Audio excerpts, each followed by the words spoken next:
Hi, it's Perry with PapercraftingThreads. Today I'm making a Flower Pot Easel Card.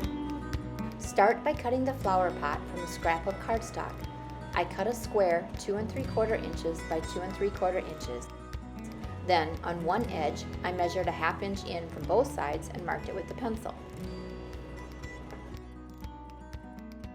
Still using my trimmer, I lined up the pencil mark and the other end with the groove in my trimmer and cut an angle. I repeated this with the other pencil mark.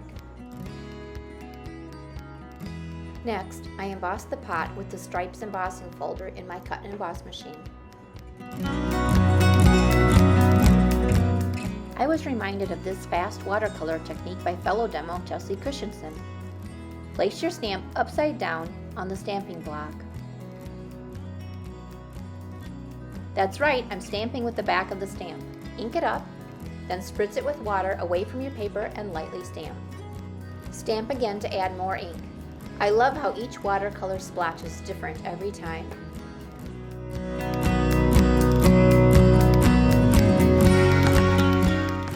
Clean the stamp and block and turn the stamp right side up.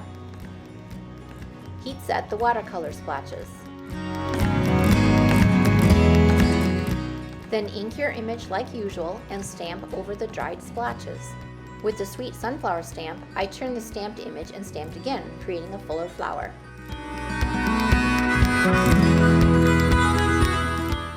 I added splotches of Blackberry Bliss ink by scraping the wide marker edge of a Stampin' Blend inside its cap and flicking.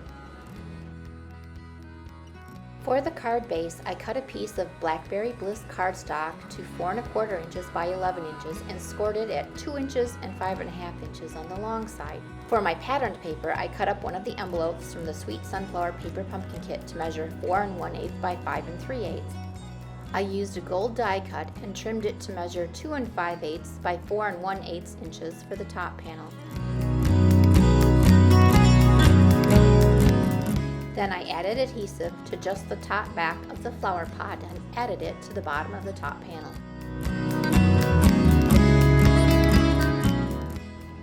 For the easel stopper, I stamped my sentiment on a label, popped it up on dimensionals, and used the flower pot as a guide for placement.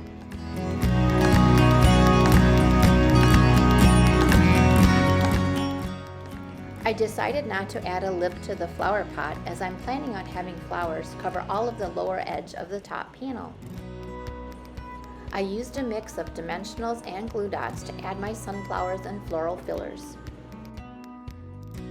I also slightly bent the edges of some of the sunflowers with my fingers for even more dimension.